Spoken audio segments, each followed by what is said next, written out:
खाते ही वैकुंठ से विमान आता है प्रेत के लिए और वह जीव आवागमन के चक्कर से मुक्त हो जाता है, उसको मोक्ष हो जाता है उस प्रेत को, और राजा को बहुत कष्ट होता है। स्कंद पुराण में बताते हैं, तस्य पुत्र सुतम नष्ट धन धान्यादिकम सर्वतः, 100 पुत्र थे सब मर गए, संपत्ति सब नष्ट हो गई, राजपाट सब नष्ट हो गया।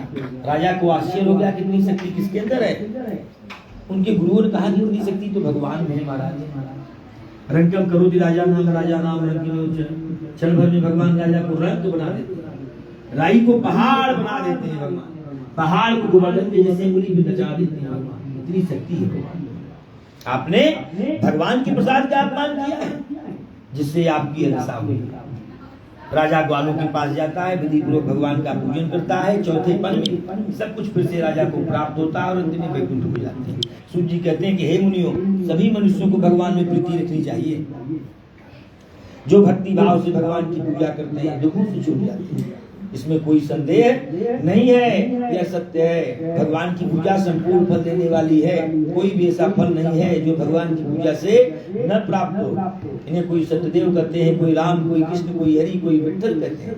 यही भगवान विष्णु नाना प्रकार का रूप धारण करते हैं और अपने भक्तों की इच्छा की पूर्ति करते हैं। जो भय में है मुक्त हो जाएंगे, जो बंधन में है छूट जाएंगे, इस लोक के सुख को भोग के वैकुंठ को जाएंगे, इसमें कोई संदेह नहीं है, यह सत्य है। सूर्य जी बताते हैं कि जिन्होंने पहले जन्म में पूजन किया है उनके दूसरे जन्म की भी कथा सुनो मुनियों। पहले अध्याय के सदानंद नाम के ब्राह्मण दूसरे जन्म में सुदामा जी हुए, भगवान कृष्ण की भक्ति करके मोक्ष को प्राप्त किया। दूसरे अध्याय का लकड़ी बेचने वाला लकड़हारा निषाद राज हुई, भगवान राम की भक्ति करके मोक्ष को प्राप्त किया।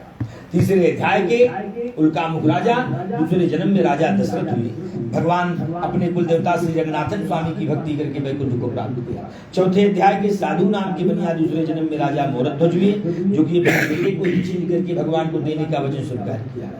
पांचवें अध्याय के तुंगध्वज महाराज दूसरे जन्म में स्वयंभू मनु हुए, संपूर्ण भागवत को सुन के वैकुंठ को पधारे। गोप लोग दूसरे जन्म में ब्रजमंडल स्वामी हुए, संपूर्ण अत्याचारी राष्ट्रों का वध करके गोलोक धाम को गए। पंचमो अध्याय समाप्त। रेवा खंडेसी सत्यनारायण पदायाम बोली सत्यनारायण भगवान की जय। हरे नमः, हरे नमः, हरे नमः। चलो बेटा अपने हाथ से बोले सत्यनारायण भगवान की जय।